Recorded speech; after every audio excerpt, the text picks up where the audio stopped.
एक ग्रीष्मकालीन संध्या के समय है, गर्मी के समय की संध्या के समय है, चतुर्दशी तिथि है। भगवान अपनी द्वारका की महल की छत पर विश्राम कर रहे हैं। माता रुक्मिणी मैया उसी प्रकार चरण दबा रहे जैसे लक्ष्मी माता स्वयं नारायण की चरण दबाते हैं। वो चरण सेवा कर रहे थे। अनेकों दास दासियां उनको पंखे डुला रहे हैं, हवा कर रहे हैं। इतनी में एक सखी ने देखा कि देखो देखो, अरे ओ सखी, ये देखो आकाश में आज एक नहीं दो दो चंद्रमा दिखाई दे रहे हैं। आकाश में आज एक नहीं दो दो चंद्रमा दिखाई दे रहे। जैसे ही कहे भगवान श्री कृष्ण ने नजर उठाकर पश्चिम दिशा की ओर देखी और वहां तो ठाकुर जी को तो एक ही चंद्रमा दिखाई दिया। तो सखी कहने लगा नहीं नहीं वहां नहीं, इधर देखो, पूर्व दिशा में प्राची दिशा की ओर देखो, एक चंद्रमा यहां दिखाई दे रहे हैं। और उस दिन क्या था? चौदस था। इस चौदस को गणेश चतुर्थी है। उस दिन कोई चंद्रमा को देखते नहीं है। कहते हैं उस दिन अगर चंद्रमा को देखने से कलंक लगते हैं, इसलिए उसको कलंक चतुर्दशी भी कहते हैं। प्रेम से बोलो राधे राधे, प्रेम से बोलो राधे राधे।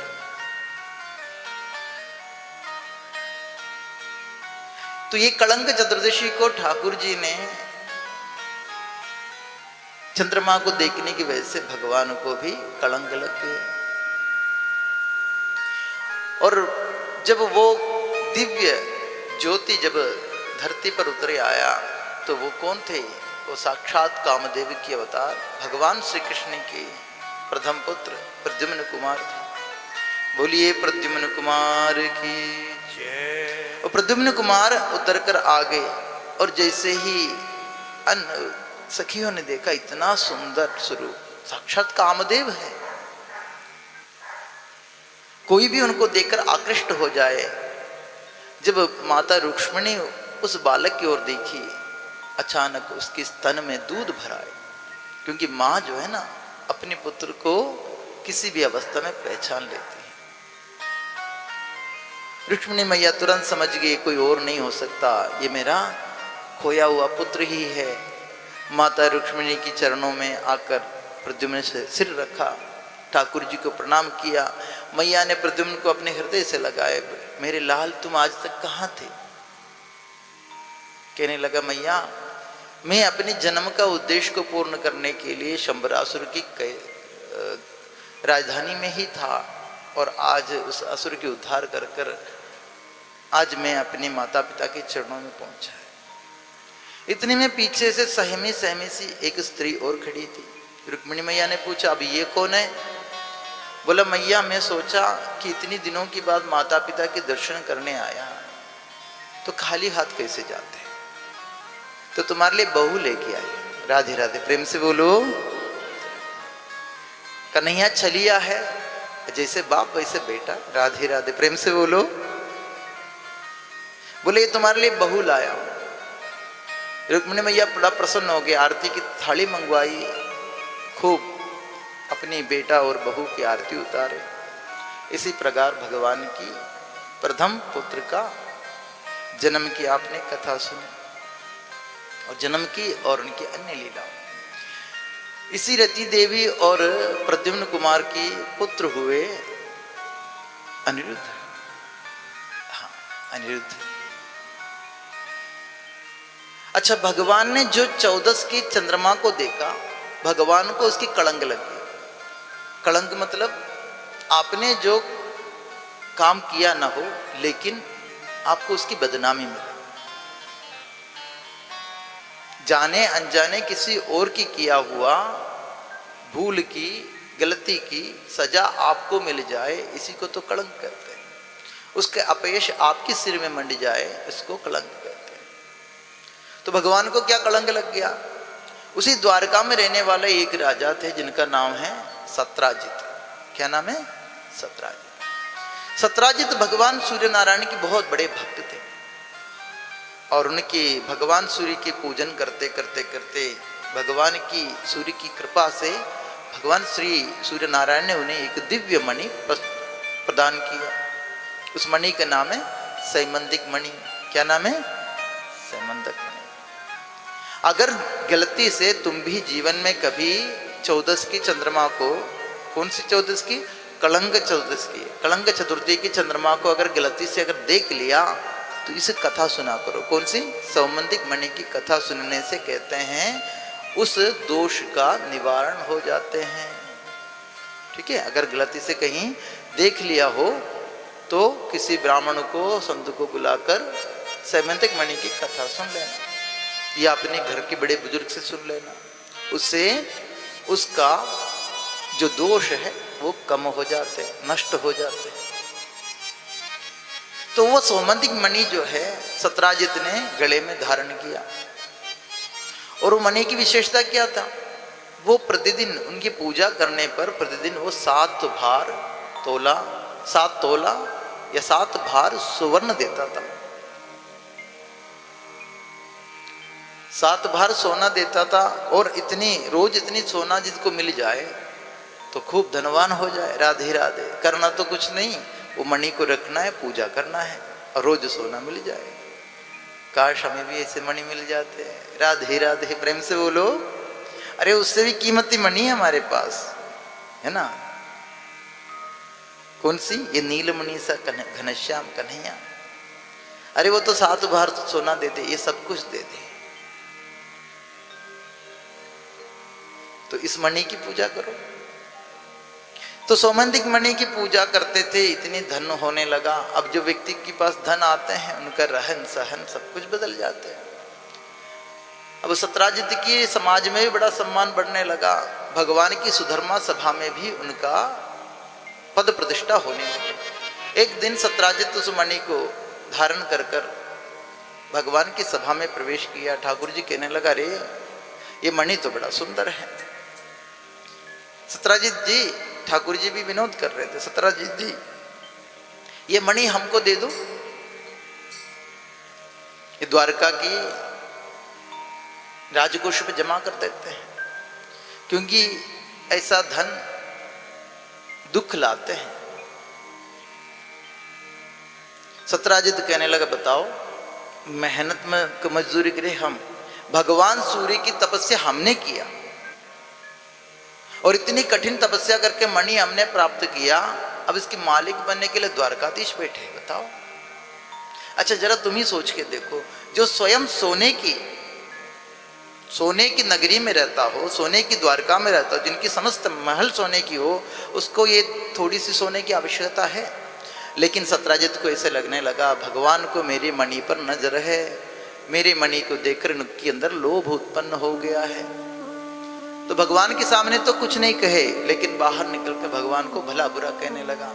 बोला, देखो हैं, आखिरकार ये ग्वाल बाल ही ठहरे, किसी की धन देकर इसकी मन ललचा जाते हैं। अपनी मामा का वध करने वाला है, कहीं ये हमारे, कहीं ऐसा ना हो कि मणि ना देने पर मेरे वध कर लें। ऐसी ऐसी बातें करने लगे।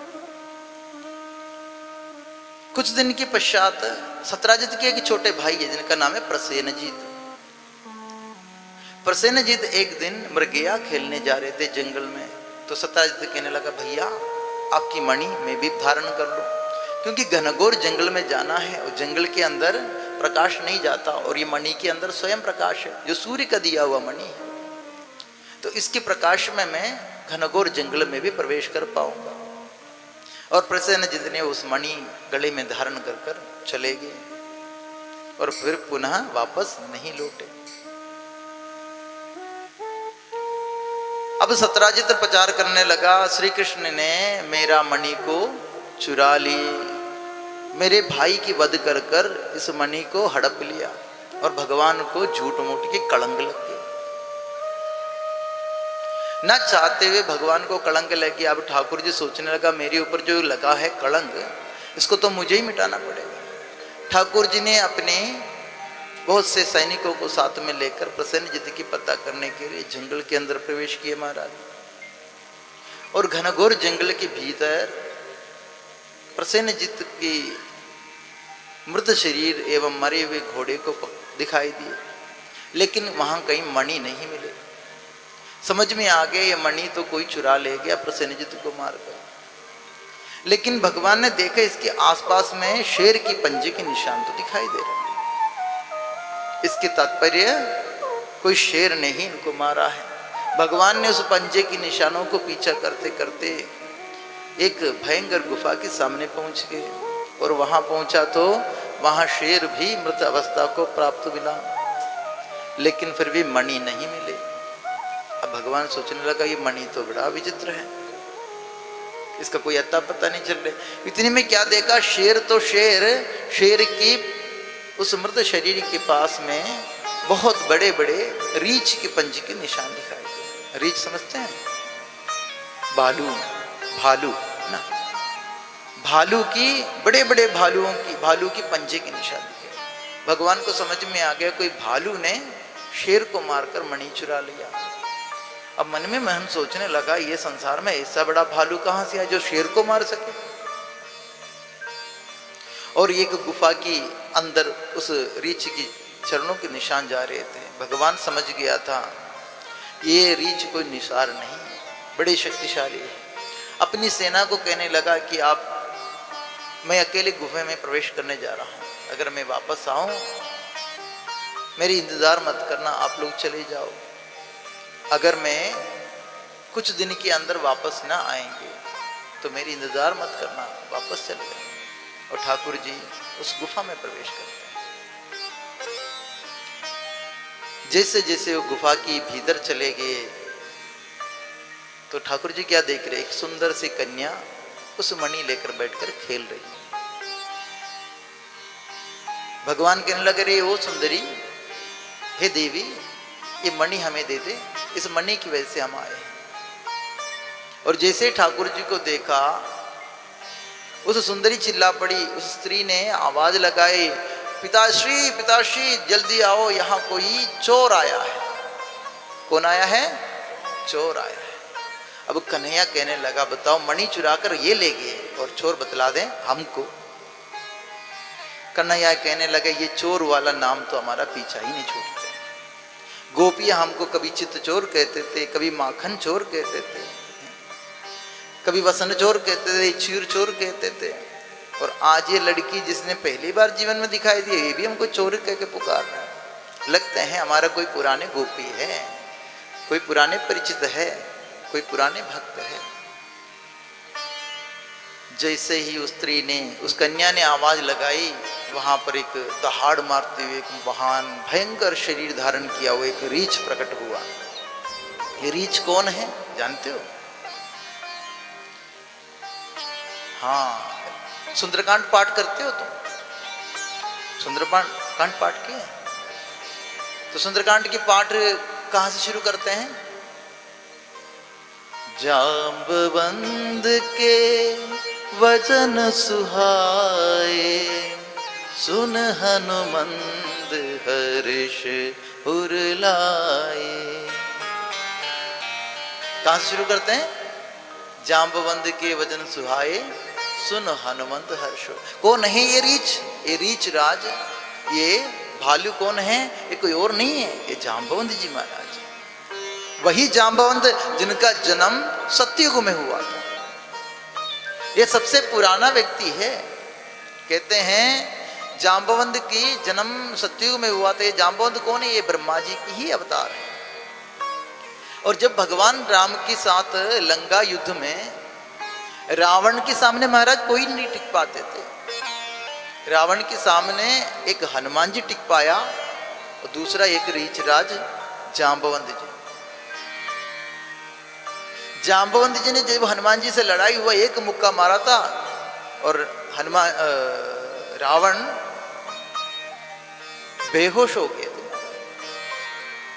इतना शक्तिशाली है जाम्बवंत।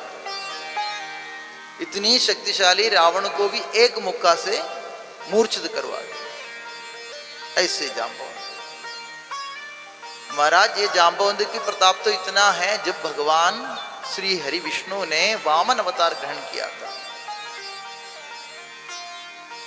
तो भगवान ने जब अपनी चरणों को बढ़ाया, तीनों लोग 14 भुवन को नापने के लिए, तो कहते हैं ये जांबवंत 7 बार पूरी पृथ्वी को दौड़कर परिक्रमा कर कर भगवान की पूजन किया था।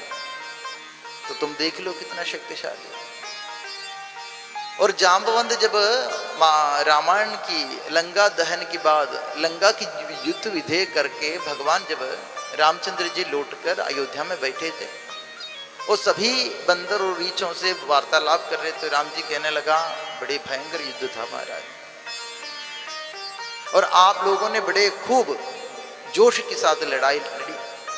तो जांबवंत जी कहने लगा महाराज क्या लड़ाई, मेरे तो बाजुओं की खुजली भी नहीं मिटे, मुझे अपनी बल की हिसाब से कोई शत्रु दुश्मन मिला ही नहीं। एक रावण मिला था थोड़ी देर, जिससे मैं मल्ल युद्ध कर पाया, और कोई मेरे लायक नहीं थे। तो भगवान राम कहने लगा आप क्या चाहते हो? बोला बस यही स्वामी कि थोड़ी आपके साथ थोड़ा सा कुश्ती हो जाए। राधे राधे, प्रेम से बोलो। अब ठाकुर जी रामचंद्र भगवान सोचने लगा मैं तो मर्यादा पुरुषोत्तम राम हूं, और मैं अपनी स्वामी और सेवक की मर्यादा को भूलकर अगर सेवक के साथ मल्ल युद्ध लड़े, ये तो मुझे शोभा नहीं देता। भाई अपनी से गुलाम से या अपनी दास से कोई लड़ाई करते हैं? अगर लड़ाई करके अगर तुम जीत भी ले तो वो कौन सी जीत? तुम अपनी दास से जीत रहे हो तो कोई जीत हुई। अगर तुम हार गए तो इससे बड़ी बात नहीं, नाक कट जाए। राधे राधे, प्रेम से बोलो। भगवान कहने लगा कि जांबवंत जी क्षमा करना, मैं आपसे युद्ध नहीं लड़ सकता।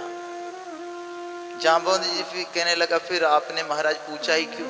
कोई मन में कोई आकांक्षा तो नहीं, इच्छा तो नहीं? भगवान कहने लगा कोई बात नहीं, तुम्हारे मन में अगर ऐसी भावना है तो हम तुमसे खूब लड़ेंगे, पर अभी नहीं, मर्यादा पुरुषोत्तम राम बनकर नहीं। जब मैं अगले अवतार ग्रहण करेंगे, द्वापर में जब कृष्ण बनकर आएंगे, तुम्हारे ये मनोकामना भी पूर्ण कर लेंगे। तो वही दिन आज आ गया है। आज भगवान श्री कृष्ण खड़े हैं। जांबवंत जी पहचाना तो नहीं कन्हैया को? जांबवंत जी कहने लगा अरे चोर तुम कहां से घुस आया? कन्हैया कहने लो एक और भक्त मिल गए, ये भी पहचान लिया हम चोर हैं। राधे राधे, प्रेम से बोलो राधे। कन्हैया ने कहने लगा कि चोर मैं नहीं हूं, चोर तो तुम हो, जो हमारे मणि को, हमारे देश की, हमारे राज्य की मणि को तुमने चुरा के लाया। 3 बार हमने हराया महाराज, और फाइनल हरा के हमारा ट्रॉफी चुरा के ले गए। बताओ, राधे राधे, प्रेम से बोलो। बोला चोर तो तुम हो, हमारे देश की, हमारे राज्य की, हमारे सत्राजित की मणि को चुराकर तुम बैठे हो और हमको चोर कह रहे हो। अब एक दूसरे को चोर चोर कहे, जांबवंत युद्ध के लिए ललकारते हुए, तुम्हारा हिम्मत कैसे हुई? तुमने देखा नहीं है बाहर किस प्रकार की शेर को हमने एक थप्पड़ से उसका देहांत कर दिया था, और तुम्हारा ये मजाल। अगर तुमको मणि चाहिए ही, मान लो मणि तुम्हारा है, मैं मान लिया तुम्हारा मणि है, अगर मणि चाहिए तो आओ, 2-2 हाथ हो जाए। ठाकुर जी ने बोले इसलिए तो हम आए थे। राधे राधे, प्रेम से बोलो। तुम्हारे इस इच्छा को पूर्ण करने के लिए तो हमें कृष्ण बन के आना पड़ेगा। चलो आ जाओ। महाराज बताते हैं जांबवंत जी और भगवान श्री कृष्ण की मल्ल युद्ध 1 नहीं, 2 नहीं, 3 नहीं, 4 नहीं, 5 नहीं, 6 महीने तक चले। पूरे दिन भर मल्ल युद्ध लड़े, और लड़के थक जाए और शाम को खूब बैठ के एक साथ भोजन करें। जांबवंती जो उनकी पुत्री है, बड़ी सुंदर सुंदर भोजन बनाए और दोनों को खिलाए, क्योंकि लड़ाई तो बराबर की होना चाहिए। तो ठाकुर जी को भी खूब बढ़िया बढ़िया माल मिष्ठान खिलाए। ठाकुर जी की क्या है, चकाचौक खाओ और खूब लड़ो। राधे राधे, प्रेम से बोलो। देखो, अपनी भक्त की मन की कामनाओं को पूर्ण करने के लिए भगवान को ऐसे भी लीला करना पड़ता है। और जांबवंत जब 6 महीने तक लड़ा, जांबवंत सोचने लगा 1 दिन तक हमसे कोई लड़ नहीं पाता, ये 6 महीने तक कैसे हमसे टिक गया। और ठाकुर जी भी सोचा बहुत हो गया, अब जांबवंत जी को थोड़ा सा बताना पड़ेगा। जब जाम्बवंत जी भगवान को हुमच कर मुट्ठी मार रहे थे, ठाकुर जी ने एक किनारे हो गया, उन हाथों को पकड़कर ठाकुर जी ने उठाकर धड़ाम से पटक दिया और जाम्बवंत की आंख से नाक से सब खून बहने लगे। वो घबरा गए। जाम्बवंत जी कहने लगा, आज पहली बार मुझे मुख की खानी पड़ी है। दोबिया पर छड़ मारा भगवान ने। राधे राधे, प्रेम से बोलो। जाम्बवंत जी घबरा कर उठकर खड़े हो गए और अपनी इष्ट भगवान राम जी की स्मरण करने लगे। एक सुंदर सा विग्रह ठाकुर जी की वहां पर रखे हुए थे। जाम्बवंत जी उनके चरणों में जाकर बैठकर पूजा करने लगे। एक सुंदर सा माला जब भगवान को पहनाया और मत्था टेकी, और फिर उनको हिम्मत आ गई, अब मेरे इष्ट मेरे साथ में हैं, मेरा कोई कुछ बिगाड़ नहीं सकता। ऐसे सोचकर जब वापस लड़ने के लिए तैयार हो गया तो क्या देखा, जो भगवान राम की विग्रह में पहनाया हुआ माला वो ठाकुर जी की वक्षस्थल में शोभा पा रहे। अब जाम्बवंत जी ठाकुर जी की मूर्ति की तरफ देखे, राम जी की और कृष्ण की चेहरे की तरफ देखे, बोला अरे ये तो दोनों एक ही लग रहे हैं। अचानक भगवान श्री कृष्ण ने अपनी स्वरूप से ही भगवान राम को प्रकट किया। अभी तक तो कन्हैया की कमर में बंसुरी थे, अब जाम्बवंत जी क्या देख रहे हैं, हाथों में धनुष लेकर खड़ा है। और ऐसे स्वरूप को देखकर जाम्बवंत जी को अपनी भूल का एहसास हुआ। भगवान के चरणों में गिरा, माफी मांगा और कन्या को बुलाया जाम्बवंत जी को, बेटी वो मणि ले आओ। और भगवान को सौंपने लगे और कहने लगा, प्रभु मैं तो यही सोच रहा था कि मेरी ये प्यारी सी बेटी है, अब मेरा बहुत उम्र हो गया है।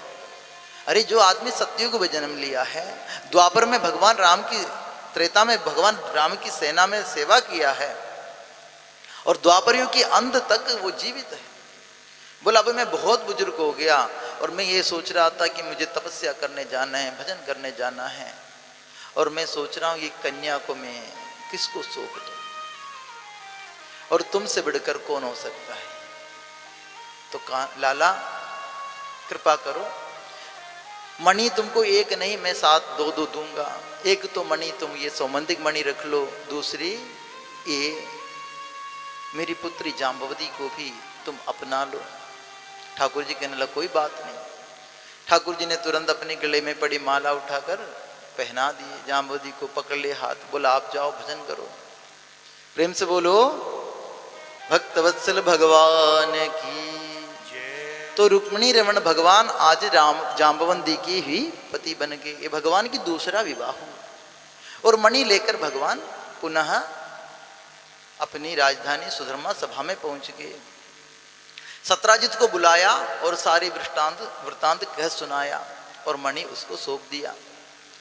और सत्राजित मणि लेकर वापस तो चले गए, लेकिन सत्राजित ने इतनी भगवान की बुराई किए थे। 6 महीने तक भगवान जब नहीं दिखाई दिया तो सत्राजित ने भगवान की इतनी बुराई किया, कहने लगा ये तो चोर है, ये तो मणि चुराकर कहीं और भाग गया है, मेरे भाई प्रसेनजित का भी वध किसी ने ही किया होगा, ये सब ढोंग किया है, ये तो बचपन से ही चोर है, ये तो हाँ पैदाइशी चोर है। तो ये अपने काम किया है। लेकिन जब भगवान ने मणि लौटाया, अब समाज में सत्राजित की बदनामी होने लगा। बोला कि ये भगवान का दुश्मन है, जो भगवान की बुराई करे, जो संतों की बुराई करे, समाज में उनका कोई सम्मान नहीं होता। तुम कुछ दिन तक तो कह सकते हो, लेकिन सच्चाई छिप नहीं सकती बनावट की उसूलों से, और खुशबू आ नहीं सकती कागज के फूलों से। तो सत्राजित की अपमान होने लगा, अवहेलना होने लगा, सत्राजित बड़ा दुखी रहने लगा। सत्राजित ने सोचा अगर ऐसे ही चला तो एक दिन ये समस्त द्वारकावासी मुझे अपनी दुश्मन बना लेंगे, मान लेंगे। तो सत्राजित वापस गया भगवान के पास, कहने लगा ठाकुर जी तुमने कभी एक बार मेरे से मणि मांगा था और मैंने नहीं दिया, ये मेरी भूल है, और आज मैं स्व इच्छा से मणि आपको देना चाहता हूँ। वैसे तो ये मणि तुम्हारा ही है, क्योंकि कोई भी धन की अधिकारी वही होते हैं जिसने उस धन को जीत लिया हो। क्षत्रियों में तो ऐसे चलते हैं, वीर भोग्य वसुंधरा, जो वीर है वही वसुंधरा की भोग करते हैं। तो तुमने जांबवंत जैसे महाशक्तिशाली रीछ को परास्त कर इस मणि को लेके आया है, इसलिए इसको रखने के अधिकारी भी तुम हो, ये मणि आप स्वीकार करो। ठाकुर जी कहने लगे नहीं नहीं, अब मैं तुम्हारा मणि नहीं लूंगा, तुमने मुझे बहुत चोर कहा है। अब ठाकुर जी भी नखरे करने लगे।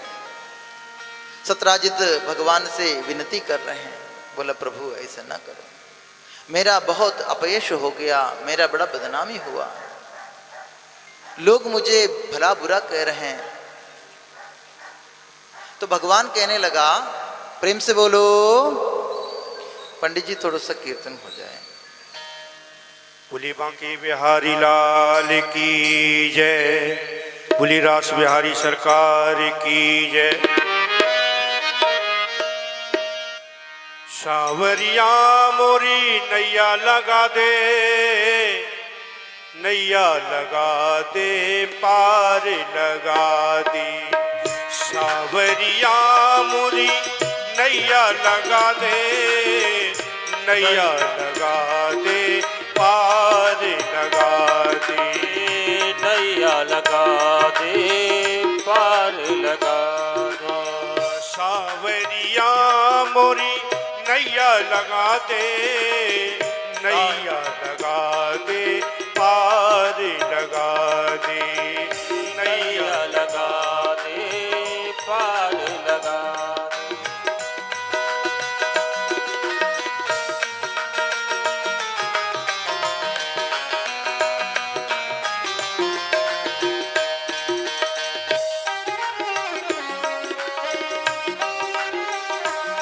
ओ भव सागर में जीवन नैया, भव सागर में जीवन नैया डोल रही है और रखवैया, डोल रही है रघुवैया। अब तू ही आके बचा ले, अब तू ही आके बचा ले।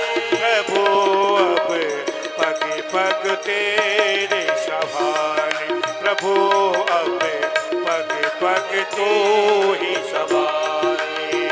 हो मेरा जीवन है तेरे हवाले, मेरा जीवन है तेरे हवाले।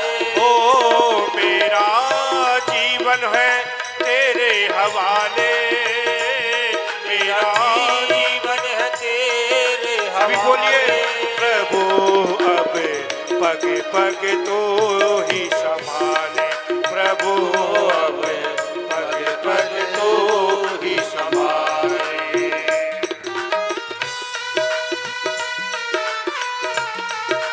हे मेरे बांके बिहारी,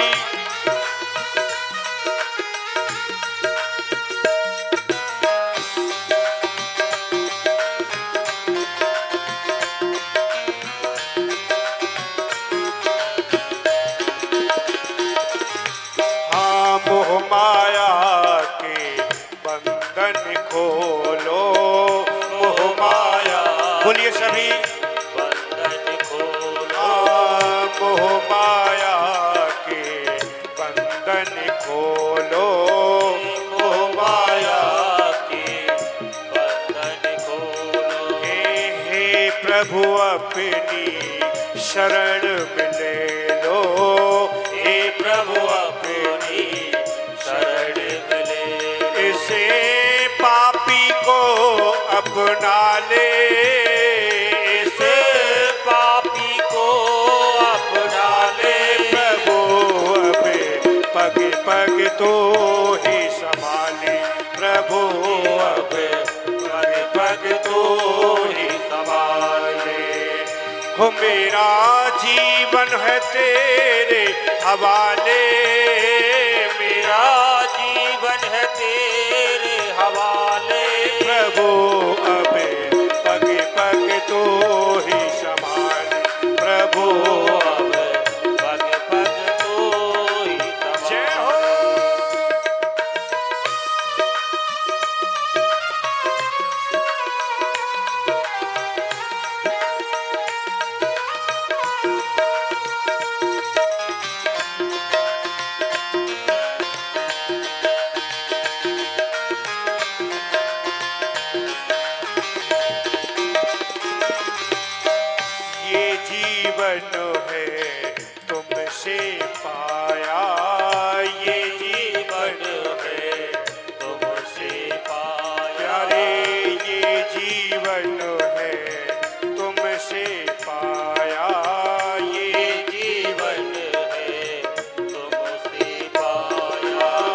सब तेरे हैं कोई ना पराया, सब तेरे हैं कोई ना पराया। स्वीकारो बंसी बारे हो, स्वीकारो बंसी बारे प्रभु अब पग पग तो ही संभाले, प्रभु अब पग पग तो ही संभाले।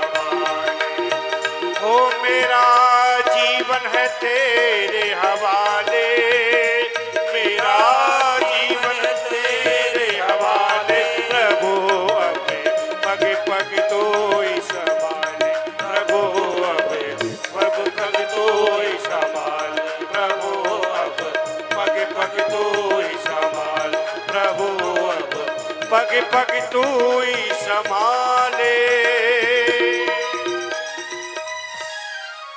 बोलिए भक्त वत्सल भगवान की जय जय जय श्री राधे, जय जय श्री राधे, जय जय श्री राम।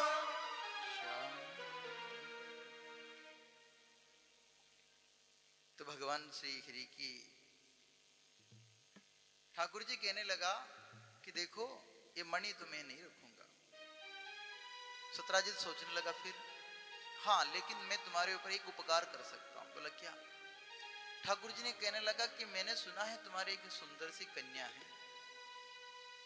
सत्राजित की पुत्री की नाम है सत्यभामा, और ये सत्यभामा कोई और नहीं है, भगवान नारायण की मुख्य रूप से दो पत्नियां हैं, एक श्री एक भूदेवी। श्री अर्थात लक्ष्मी और द्वितीय पत्नी है भूदेवी। तो नारायण की पत्नी भूदेवी ही स्वयं सत्यभामा के रूप में जन्म ली है। ये भूदेवी ही, पृथ्वी माता ही सत्यभामा के रूप में अवतार ग्रहण किया है। तो ठाकुर जी कहने लगा, मैंने सुना तुम्हारे एक प्यारी सी सुंदर सी कन्या है सत्यभामा, अगर तुम मुझे मणि देना ही चाहते हो तो उसको मुझे दे दो। मैं इस मणि के बदले अपनी तुम्हारी पुत्री को स्वीकार करने के लिए तैयार हूं।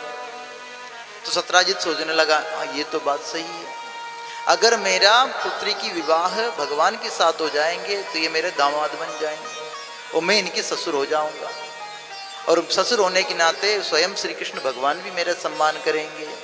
तो जो भगवान के ससुर को कौन अपमान कर सकता है?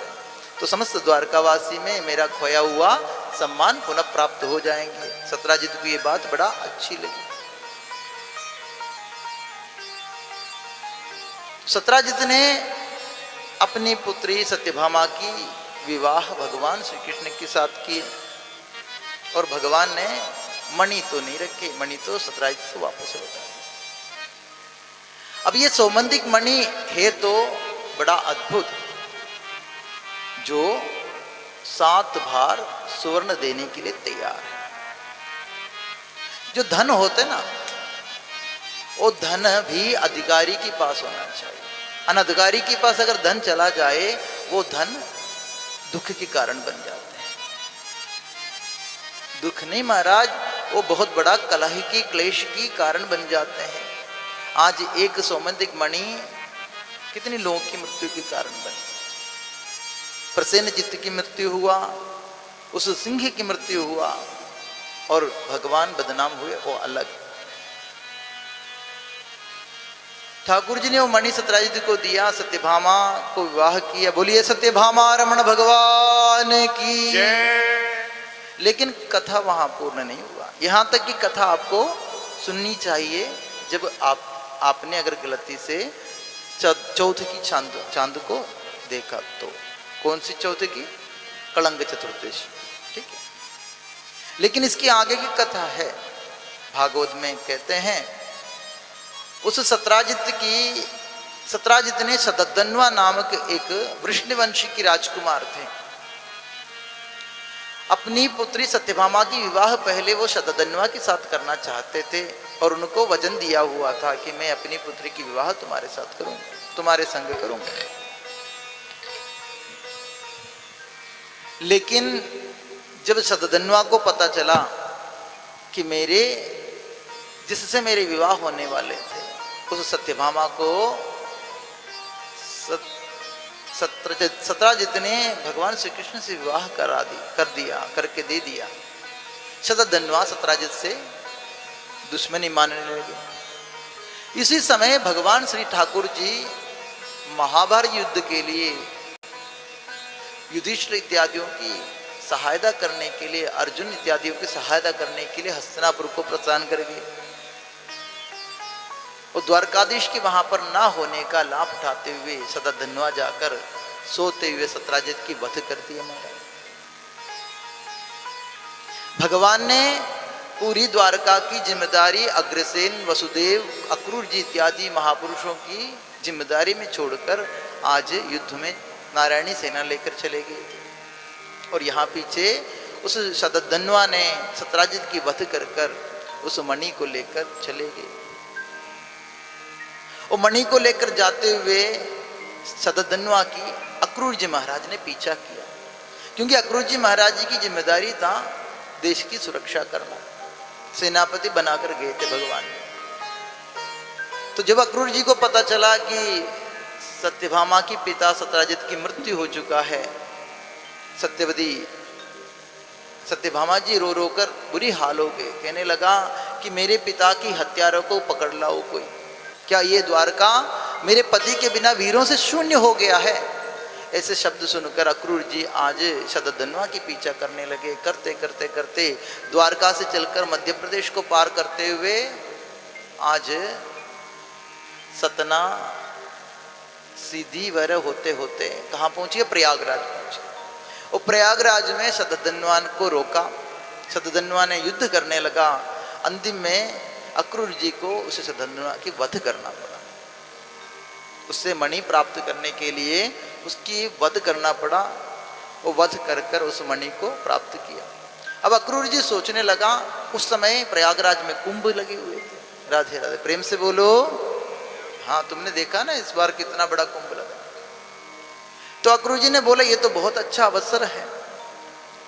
ये मणि की द्वारा प्रकट जो धन आते हैं, ये धन से आज तक तो अहित ही अहित हुआ है। तो ये धन को कहीं अच्छी जगह पे लगाएं, संतों की सेवा में लगाएं। तो अक्रूर जी महाराज वहीं कुंभ में रुक गए और उस संबंध मणि से प्रकट होने वाला धन से संतों की सेवा शुरू कर दिए। भंडारा लगाना लगा और वहीं गंगा किनारे बैठकर तपस्या करने लगे, भजन करने लगे और भंडाराएं करने लगे। महाराज ऐसे करते करते यहाँ महाभारत युद्ध पूर्ण हुआ और भगवान श्री कृष्ण वापस द्वारका पहुंच गए। तो पता चला हमारे चाचा जी यहाँ हैं। सत्यधन्वा ने बताया कि मेरे पिता का हत्या कर दिया था शतधन्वा और वो यहाँ से भाग गया। उसको पकड़ने के लिए चाचा जी गए थे और आज तक लौट कर नहीं आए। भगवान श्री कृष्ण सोचने लगा, बताओ अक्रूर जी को परास्त करना शतधन्वा के वश की बात नहीं है। अक्रूर जी बहुत पराक्रमी हैं, वृष्णि वंश की बहुत बड़े महारथी है। तो फिर इसकी तात्पर्य तो यह हुआ, कहीं ऐसा ना हो उस संबंध मणि से प्राप्त होने वाला धन को देखकर चाचा जी का भी मति भ्रमित हुआ हो। भगवान ने पता करते करते करते अंतिम में प्रयागराज पहुंच गए। प्रयागराज में जैसे भगवान अक्रूर जी को मिला, अक्रूर जी आए, भगवान को प्रणाम किए। कहने लगा, ठाकुर जी देखो, मैंने सोचा ये संतों की सेवा करें, इसलिए मैंने इस धन का सदुपयोग कर रहे थे। तो ठाकुर जी कहने लगा, महाराज चाचा जी ये मणि ही ऐसे है, जिसके पास जाते हैं उसकी बुद्धि को भ्रमित कर देते हैं।